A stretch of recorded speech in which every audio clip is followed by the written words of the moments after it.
এই মুহূর্তে মাননীয় স্পিকার, আমার দলের সদস্যরা এবং ক্ষেত্র বিশেষ আমি দেখছি বিরোধী দলের বন্ধুরাও আমার কিছু কিছু কথায় টেবিল থাপড়াচ্ছেন।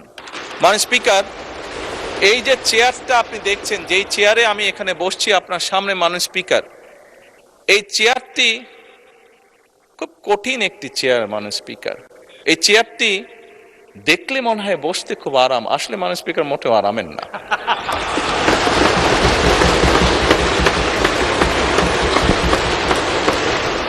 এই চেয়ারটিতে বসলে মাননীয় স্পিকার প্রতি মুহূর্তে মনে হয় যে আগুনে তপ্ত হিট আসছে মাননীয় স্পিকার।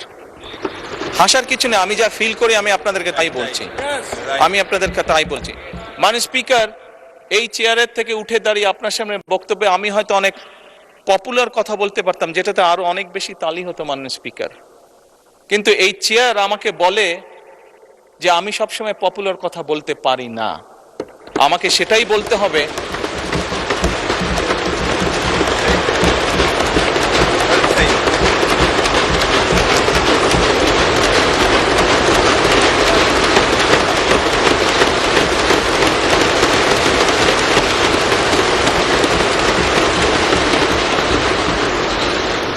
মাননীয় স্পিকার, একজন রাজনীতিবিদ হিসাবে আমারও তো ইচ্ছা করে পপুলার কথা বলতে, যাতে জোরে জোরে তালি পায়, কিন্তু এই চেয়ার প্রতি মুহূর্তে আমাকে স্মরণ করে দেয়, no, you have to take the right decision, not the popular decision.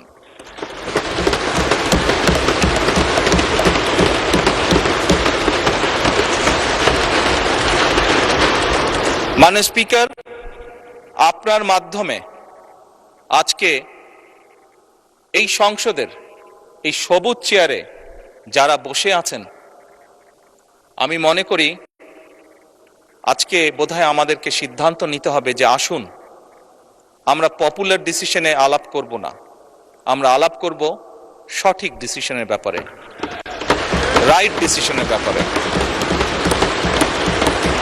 মাননীয় স্পিকার, আজকে এই সংসদ অধিবেশনের শেষ দিন, আজকে অধিবেশন শেষ হয়ে যাবে।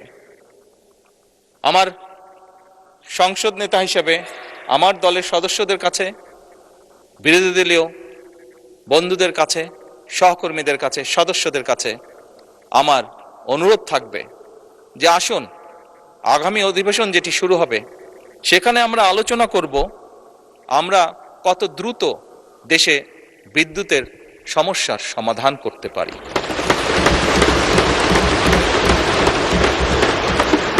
মাননীয় স্পিকার, আমরা আলাপ করতে চাই, আমি আলাপ করতে চাই আগামী সংসদে কত দ্রুত আমরা কত বেশি সংখ্যক মানুষের কর্মসংস্থান, দেশেই হোক বিদেশি হোক, তৈরি করতে পারি। মাননীয় স্পিকার, এই সংসদে দাঁড়িয়ে আমি আলাপ করতে চাই যে আমাদের শিক্ষা প্রতিষ্ঠান, আমাদের হাসপাতালগুলোতে কত দ্রুত শিক্ষা এবং চিকিৎসা সুবিধা আমরা পৌঁছে দিতে পারি।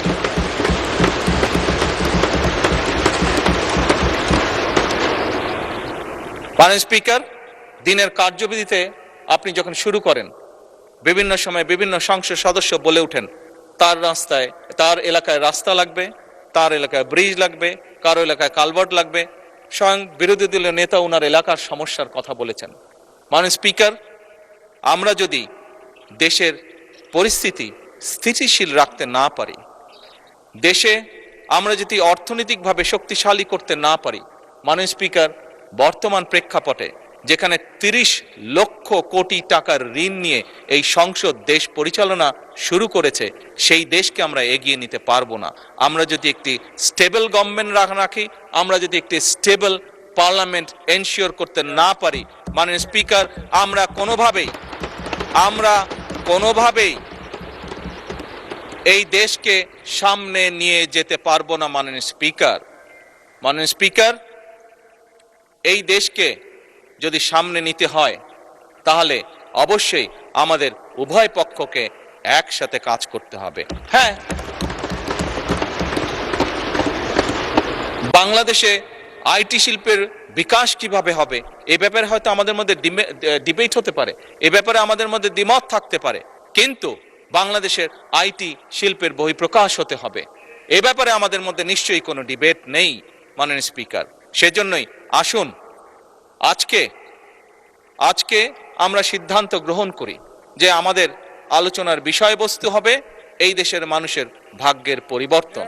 আমাদের আলোচনার বিষয়বস্তু হবে আমাদের আলোচনার মাননীয় স্পিকার আমাদের আলোচনার বিষয়বস্তু হবে যে আমরা অন্য দেশের উদাহরণ দেব না, বরং আমাদের দেশকে আমরা সামনে এগিয়ে নিয়ে যাব। মাননীয় স্পিকার 1971 সালে এই দেশ যখন স্বাধীন হয়েছে, এই মুহূর্তে আমরা বিভিন্ন বিবেচনায় আমাদের দেশকে যদি স্ট্যান্ডার্ডে ধরি, আমাদের মতন অনেকগুলো দেশ ছিল যারা হয়তো 1972-73 সালে স্বাধীন হয়েছে, তারা আমাদের থেকে এগিয়ে গিয়েছে। মাননীয় স্পিকার,